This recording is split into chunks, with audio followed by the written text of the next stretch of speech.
तो नमस्कार, आप सभी का स्वागत है मेंढर न्यूज़ डायरी पे। तो लगातार जम्मू कश्मीर में चुनावी सरगर्मियां जो है वो काफ़ी तेज़ देखने को मिल रही है। हालांकि अगर बात करें जम्मू कश्मीर विधानसभा चुनावों की, तो काफ़ी ज़्यादा हलचल जो है वो देखने को मिल रही है। तमाम बड़े छोटे नेता काफ़ी सक्रिय हो चुके हैं। कई इलाकों में, कई विधानसभा क्षेत्र यानी जो असेंबली कॉन्स्टिट्यूंसीज हैं, वहाँ पर से कई खबरें निकल कर सामने आ रही है। हालांकि कई पार्टियों ने अपने कैंडिडेट घोषित कर दिए हैं, कईयों को जो है वो टिकट्स दे दी गई हैं और कई इंडिपेंडेंट उम्मीदवार मैदान में उतरे हुए हैं। और साथ में कईयों की नाराज़गी जो है वो पार्टी के साथ, अपनी अपनी पार्टी के साथ जो है वो देखने को मिल रही है। तो ऐसे में कुछ लोग पार्टियों को अलविदा भी कह रहे हैं और कुछ लोग पार्टियां ज्वाइन भी कर रहे हैं। आज हम बात करेंगे पुंछ जिले की मेंढर सब डिवीज़न की। मेंढर की अगर बात करें तो मेंढर विधानसभा क्षेत्र एक जानी मानी कॉन्स्टिट्यूंसी है और मेंढर की 3 तहसीलें हैं, बालाकोट, मनकोट और मेंढर। तो मेंढर की सियासत हमेशा ना केवल डिस्ट्रिक्ट में, ना केवल जे&के में, बल्कि पूरे हिंदुस्तान में मेंढर की सियासत का जो है वो डंका बजता है। तो ऐसे में मेंढर के अंदर कई दिग्गज नेता जो है वो मैदान में उतरे हैं। अब कई जो है और नए नए नाम निकल कर सामने आ रहे हैं। बहरहाल मैं मोटे तौर पर जो है वो आपको बताना चाहूँगा कि जम्मू कश्मीर विधानसभा चुनावों को लेकर हलचल काफ़ी ज़्यादा तेज़ हो चुकी है। ऐसे में Bharatiya Janata party, people democratic party, national conference, Congress और उसके साथ इंडिपेंडेंट कैंडिडेट, और अभी जो आपको ब्रेकिंग खबर बताने वाला हूं कि आम आदमी पार्टी भी वहां पर टिकट अनाउंस करने वाली है, ऐसा सूत्रों का दावा है, विश्वसनीय सूत्रों का। बहरहाल मैं आपको बताना चाहूँगा कि भाजपा ने यानी भारतीय जनता पार्टी ने अपना कैंडिडेट उस इलाके से एडवोकेट मुर्तज़ा अहमद खान को जो है वो चुना है, जो मतलब कि एक लंबा अनुभव रखते हैं इस पॉलिटिकल जो उनका कैरियर है उसको लेकर। हालांकि वो पहले जो हैं वो एडवोकेट, जहां एक जाने माने वकील तो हैं, लेकिन उसके साथ साथ वो एमएलसी भी रहे हैं। पीडीपी के साथ उनका काफ़ी वो रहा है पॉलिटिकल कैरियर, या फिर पीपल कॉन्फ्रेंस के साथ भी रहे हैं, और उसके बाद मतलब कि कांग्रेस में भी रहे हैं, और फाइनली भारतीय जनता पार्टी का दामन उन्होंने थामा है। रिसेंटली ज्वाइनिंग के बाद उन्हें भाजपा ने अपना प्रत्याशी यानी उम्मीदवार, कैंडिडेट जो है वहां पर मेंढर में घोषित किया है। इसके साथ नेशनल कॉन्फ्रेंस की बात करें तो नेशनल कॉन्फ्रेंस के जावेद अहमद राना, जो कि 2014 में भी चुनाव लड़े थे, हालांकि वो वहां पर जीत गए थे, लेकिन उन्हें दोबारा से नेशनल कॉन्फ्रेंस ने वहां पर जो है वो टिकट दी है। नेशनल कॉन्फ्रेंस के लिए जावेद राना दोबारा मेंढर से कंटेस्ट कर रहे हैं। हालांकि कांग्रेस और नेशनल कॉन्फ्रेंस का अलायंस है, तो कांग्रेस ने वहां पर अपना उम्मीदवार जो है वो घोषित नहीं किया, क्योंकि शेयरिंग सीट है। ऐसे में तीसरी अगर बात करें तो तीसरी पीपल्स डेमोक्रेटिक पार्टी यानी पीडीपी की बात करें तो पीडीपी ने पहले तक तो कोई अपना कैंडिडेट घोषित नहीं किया। हालांकि अटकलें काफ़ी लगाई जा रही थी, कई लोगों के नाम थे, और पीडीपी ने एक सरप्राइजिंग अपनी लिस्ट जब वहां पर घोषित की तो वहां पर पीडीपी ने एक बार फिर भरोसा जताते हुए एडवोकेट मारूफ खान को अपना कैंडिडेट जो है वो चुना है। उनको कैंडिडेट चुनने के बाद, हालांकि 2014 में जावेद राना के मुकाबले में मारूफ खान ही थे जिनकी काफ़ी ज़्यादा जो है वो एक टक्कर थी। हालांकि मारूफ खान उसमें हार गए थे, लेकिन उन्होंने भी अच्छे खासे वोट लिए थे। तो ऐसे में मारूफ खान को पीडीपी की तरफ से मेंढर विधानसभा से जो है वो एक टिकट मिला है। वहीं अगर बात करें इंडिपेंडेंट कैंडिडेट, तो इंडिपेंडेंट कैंडिडेट में सबसे बड़ा चेहरा, एक बड़ा नाम निकल कर सामने आ रहा है, वो है डॉक्टर शहजाद अहमद मलिक, जो कि एक्स वीसी हैं, वाइस चांसलर रहे हैं, और पिछले कई सालों से मेंढर और पुंछ यानी मेंढर के खास तौर पर बात करूं तो काफ़ी सक्रिय हैं। और उनका भी ये दावा है, यानी वो कह रहे हैं, रिसेंटली कल उनका एक वीडियो सामने आया था जिसमें उन्हें लोग समर्थन भी देते दिखे हैं। बहरहाल उन्होंने घोषणा की है कि एज ए इंडिपेंडेंट कैंडिडेट, आज़ाद उम्मीदवार, वो मेंढर विधानसभा से चुनाव लड़ेंगे। इसके साथ आज एक मोड़ और सामने आया, यानी अभी अभी जो सूत्रों के मुताबिक जो खबर निकल कर सामने आ रही है कि जम्मू कश्मीर विधानसभा चुनावों के बीच आम आदमी पार्टी भी प्रतिभागी हो रही है। तो ऐसे में मेंढर विधानसभा क्षेत्र से आम आदमी पार्टी भी अपना उम्मीदवार उतार रही है। यानी आम आदमी पार्टी के जो उम्मीदवार हैं वो सफ़ीर चौधरी, जो कि आम आदमी पार्टी के साथ काफ़ी लंबे समय से जुड़े हुए हैं, उन्हें टिकट जो है आम आदमी पार्टी दे सकती है मेंढर विधानसभा क्षेत्र से। यानी ये सूत्रों का दावा है कि विधानसभा क्षेत्र मेंढर से सफ़ीर चौधरी आम आदमी पार्टी के कैंडिडेट हो सकते हैं। जबकि इसके साथ एक इंडिपेंडेंट चेहरा और भी निकल कर सामने आया, जिनका ये बताया जा रहा है कि चौधरी रहमदाद जो कि पहले वो नेशनल कॉन्फ्रेंस के साथ थे। हालांकि उनकी पार्टी के साथ कुछ नाराज़गी जो है वो चल रही है, क्योंकि उनकी तरफ से एक प्रेस कॉन्फ्रेंस हमने देखी थी जिसमें डीडीसी मेंबर बाजी फारूक साहब और साथ में उनके शौकत चौधरी जो कि सरपंच एसोसिएशन के अध्यक्ष रहे हैं, ये दो चेहरे उनके साथ थे। तमाम और भी लोग थे। तो उन्होंने पार्टी से कुछ मतलब कि एक उनकी डिमांड थी कि पार्टी जो है वो टिकट जो अनाउंस की है वो उससे सेटिस्फाई नहीं। बहरहाल उनकी अपनी पार्टी के साथ कोई नाराज़गी चल रही थी, लेकिन ऐसा माना जा रहा है कि जो चौधरी रहमदाद हैं वो इंडिपेंडेंट कंटेस्ट कर सकते हैं। हालांकि ये जो सिनेरियो है मेंढर का, इस समय जो चेहरे निकल कर सामने आ रहे हैं, और इसके साथ अगर इमरान जफ़र की बात करें तो उनका नाम भी निकल कर सामने आ रहा है कि वो भी इंडिपेंडेंट कंटेस्ट कर सकते हैं।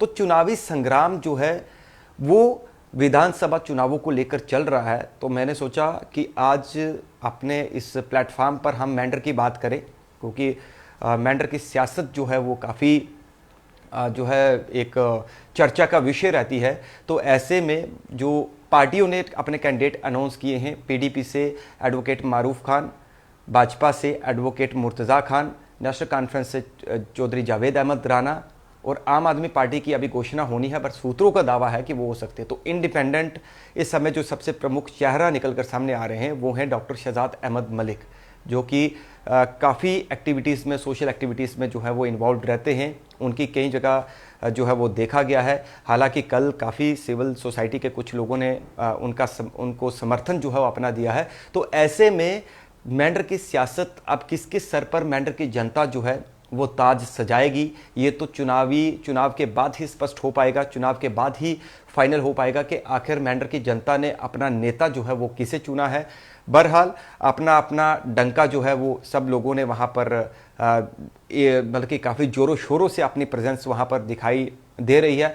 हालांकि जब मुर्तज़ा खान को जो है वो भाजपा ने अपना उम्मीदवार चुना, और ऐसे में उनसे जब हम पत्रकारों ने बातचीत की, उनसे पूछा गया तो उन्होंने कहा कि मैं इससे पहले कई पार्टियों में तो रहा, लेकिन हमारी एक लंबे अरसे से जो डिमांड थी कि जो हम जिस राइट को लेकर जद्दोजहद कर रहे थे, तो हमने ये कमिटेड किया था कि भारतीय जनता पार्टी यदि हमारी इस डिमांड को, मांग को पूरा करती है तो हम जो है एहसान के बदले एहसान मतलब कि वो चुकता करेंगे, वो करेंगे। ऐसा जो एडवोकेट मुर्तज़ा अहमद खान का कहना है, जो पत्रकारों से उन्होंने तमाम मीडिया से जो है वो बातचीत की है।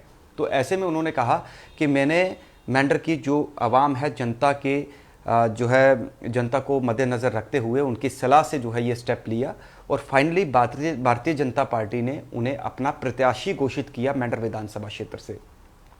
वहीं नेशनल कॉन्फ्रेंस के जो जावेद अहमद राना हैं, जावेद अहमद राना भी एक मंजे हुए जो है वो एक पॉलिटिशियन हैं। काफ़ी लेजिस्लेटिव काउंसिल के वो जो है वो वाइस चेयरमैन भी रहे हैं। साथ में जो है जावेद राना विधायक भी रहे हैं मेंढर से, और उनका भी एक काफ़ी ज़्यादा जो पॉलिटिकल बैकग्राउंड है, काफ़ी ज़्यादा कनेक्टेड है मेंढर के साथ। तो उन पर नेशनल कॉन्फ्रेंस ने भरोसा जताते हुए उन्हें उम्मीदवार जो है कैंडिडेट वहाँ से घोषित किया है। जावेद अहमद राना भी काफ़ी सक्रिय हैं, और काफ़ी जो है हमेशा से जब देखा गया है कि जब भी मेंढर विधानसभा क्षेत्र में चुनाव के तौर पर अगर उस सीट को देखा जाए तो मुकाबला नेशनल कॉन्फ्रेंस के साथ ही रहता है, चाहे पीडीपी वर्सेस नेशनल कॉन्फ्रेंस हो या फिर जो है नेशनल कॉन्फ्रेंस वर्सेस पीडीपी हो। लेकिन इस बीच इस बार जो है कुछ अलग ही देखने को मिल रहा है, और अब देखना यह है कि वहाँ पर जो नेता अपना दाव, यानी जो अपना दाव लगा रहे हैं, जो नेता अपनी प्रेजेंस बता रहे हैं, तो फाइनली कौन मेंढर का जो है वो विधायक चुनने होगा, ये जनता डिसाइड करेगी। चुनाव के बाद जब रिजल्ट आएंगे तो तब ही फाइनल हो पाएगा। बहरहाल इस बार जो मेंढर की सियासत है या मेंढर का जो ये मैं कहूँगा चुनाव है, ये एक बहुत ही अलग एक मैं कहूँगा अलग ही कुछ निकल कर सामने आएगा। फाइट जो है वो सभी लोगों के बीच में एक अच्छी खासी जो है वो कड़ी होने वाली है। अब देखना ये है कि फाइनल डिसीजन जनता क्या लेती है। डॉक्टर शहजाद अहमद मलिक जो अपना स्लोगन लेके चल रहे हैं या मीडिया से बातचीत कर रहे हैं, तो उनका ये दावा है कि यंगस्टर मतलब कि एक बदलाव जो है मेंढर को बदलने का एक उन्होंने अपना स्लोगन जो है वो लेके चल रहे हैं। तमाम मीडिया के साथ जब वो बात कर रहे हैं तो वो कह रहे हैं कि मेंढर को जो है वो बदलना है, युवाओं को आगे लाना है। इस तरीके के उनके जो है अपना एज ए इंडिपेंडेंट कैंडिडेट होने के कारण वो इस तरीके की बात जो है वो मीडिया के साथ कर रहे हैं और जो है अपना आगे प्रचार जो है वो कंटिन्यू कर रहे हैं। और इसके साथ एडवोकेट जो मारूफ खान हैं वो भी पीडीपी से ताल्लुक़ रखते हैं, बड़े अच्छे से सियासत को बड़ा डीपली जानते हैं मेंढर के अंदर। और एक बार उन्होंने चुनाव भी कंटेस्ट किया था, अच्छे खासे वोट लिए थे, लेकिन एक अच्छे वकील भी हैं, काफ़ी बड़ा चेहरा हैं और वो भी मतलब कि इस मैदान में एज ए पीडीपी की तरफ से अपनी प्रतिभागी यानी एज ए कैंडिडेट घोषित हुए हैं। वहीं इसके साथ अगर आम आदमी पार्टी सफ़ीर चौधरी को उतारती है, जो सूत्रों का दावा है, तो ऐसे में सियासत क्या कुछ रंग दिखाती है। चौधरी रहमदाद वो भी अपने इलाके के बहुत जाने माने नेता हैं, एमएलसी रहे हैं, वो भी वहाँ भी उनकी अच्छी खासी पकड़ है। उन्होंने भी इंडिपेंडेंट जो है वो घोषणा की है, जबकि इमरान ज़फ़र जो चौधरी इमरान ज़फ़र हैं वो डीडीसी मेंबर हैं मनकोट से और वो भी एक पॉलिटिकल बैकग्राउंड से ताल्लुक़ रखते हैं। कांग्रेस में रहे, कांग्रेस को छोड़ने के बाद वो डीएपीएपी में आए। हालांकि उन्होंने लोकसभा चुनावों में मियां अल्ताफ़ साहब को जो है वो सपोर्ट किया था और इसके साथ जो है उनकी भी डीएपीएपी यानी गुलाम नबी आज़ाद साहब की जो पार्टी थी उसके साथ उनकी भी नाराज़गी, कुछ कटाक्ष जो है वो चल रहा था। फाइनली ये मेंढर का जो है सारा स्टेटस जो अभी तक जो मैं कहूँगा अभी तक ये सारा कुछ चीज़ें निकल कर सामने आ रही हैं। अब देखना ये है कि क्या इसके बाद और कौन से नेता मैदान में उतरते हैं या फिर किसकी जो है किसमें कौन अपनी प्रेजेंस जो है वो सबसे ज़्यादा वहाँ पर दिखाता है, जनता किसे चुनती है, ये तमाम तरह की चीज़ें चुनाव के बाद स्पष्ट हो पाएंगी। बहरहाल ये अपडेट इतना ही था कि जो अभी तक हमारे पास जो जानकारी मिली है, हालांकि और भी नेता थे काफ़ी, जैसे डीडीसी मेंबर वाजिद बशीर खान हैं, उसके बाद एक बड़ा चेहरा वसीम खान है, नदीम खान हैं, जो कि ये सब लोग पॉलिटिकल बैकग्राउंड से ताल्लुक़ रखते हैं। अब देखना ये है कि क्या कुछ निकल कर सामने आता है। बहरहाल जिस पार्टी के साथ ये कनेक्टेड हैं उन पार्टियों ने इनसे हटकर किसी अलग जो है वो चेहरों को मैदान में उतारा है। बहरहाल सियासत जो है वो काफ़ी गरमाई हुई है, हलचल काफ़ी तेज़ है। अब देखना ये है कि मेंढर में कौन और किसके सर पर मेंढर की आवाम भरोसा जताती है और किसे अपना नेता चुनती है, ये चुनाव के बाद ही स्पष्ट हो पाएगा। आज के लिए बस इतना ही और तमाम पॉलिटिकल एक्टिविटीज़ के लिए एक कोशिश रहेगी कि इस समय यानी 9 से 10 बजे के बीच में मैं आपके साथ जो है वो कुछ अपडेट्स लेके हाजिर हुआ करूँगा। कोशिश जारी है। हालांकि अब देखना ये है कि मेंढर की सियासत क्या रंग लाती है, लेकिन जम्मू कश्मीर की सियासत इस बार कुछ अलग ही देखने को मिल रही है। अब देखो बड़े बड़े चेहरे हैं, बड़े बड़े नेता मैदान में उतरे हैं। अब क्या किसका दमखम जो है वो ग्राउंड पर दिखता है, ये जनता ही डिसाइड करेगी। आप खुश रहिएगा और अपना ध्यान रखिएगा, जितने भी मेंढर के लोग मेरे को देख रहे हैं या और तमाम लोग, और इस चुनाव में अपना मतदान जरूर करिएगा। आपका वोट जो है वो बहुत कीमती है, अपने वोट का सही इस्तेमाल करें, अपने वोट को ज़रूर कास्ट करें, क्योंकि हमारा राइट है कि हमारे वोट से हमारा विकास, हमारी तरक्की, सब चीज़ें जो है वो देखी जाती हैं। आप जुड़े रहिए मेंढर न्यूज़ डायरी के साथ। इस वीडियो को ज़रूर शेयर करें और कमेंट बॉक्स में अपनी राय ज़रूर दें, ताकि क्योंकि जनता की राय हम लेकर ही मेरी कोशिश रहती है कि मैं आपके सामने हाजिर होता हूं और कुछ वीडियोस कोशिश करते हैं, हम बनाते हैं, चाहे वो सोशल वर्क हो या फिर अन्य हो।